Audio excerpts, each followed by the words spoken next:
Pradesh Congress strongly condemned the Power Minister remarks on smart meters at a press conference on Wednesday.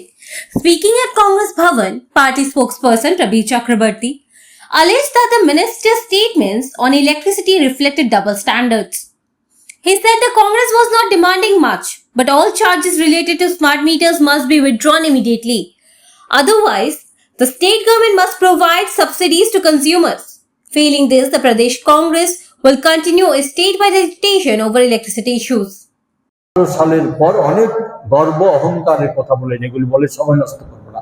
শুধু বলবো যে সমস্ত চার্জের নামে মূল্য বৃদ্ধি ঘটানো হয়েছে, এগুলি একটারও যুক্তিগত কোনো ব্যাখ্যা উনি গতকাল পর্যন্ত দিতে পারেননি। নতুন কোনো ব্যাখ্যা শুনবো না।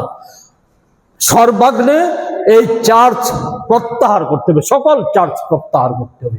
আর যেটা মূল্য বাড়িয়েছে, সবচেয়ে কত বড় ভয়ঙ্কর হলে পরে বন্যায় গোটা রাজ্য যখন ভেসে গেছে, অর্ধেকের বেশি মানুষ যখন ক্ষতিগ্রস্ত, সে সময়ও গোপনে বিদ্যুতের চার্জ বাড়িয়েছে। সেই সমস্ত চার্জ গরিব, নিম্নবিত্ত, মধ্যবিত্তদের উপর থেকে সেই চার্জ প্রত্যাহার করতে হবে, নতুবা সরকারকে সাবসিডি দিতে হবে। এছাড়া আমরা বিদ্যুৎ নিয়ে আমাদের যে আন্দোলন, আমরা থামাবো না। Prabir Chakrabarti also expressed serious concern over the recent abduction and alleged gang rape of a married college student from the MBB college campus. He said the incident was even more alarming than the Delhi's Abhaya case, as the victim was abducted from a crowded college campus.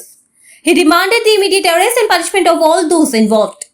Bureau Report, Fact Finder.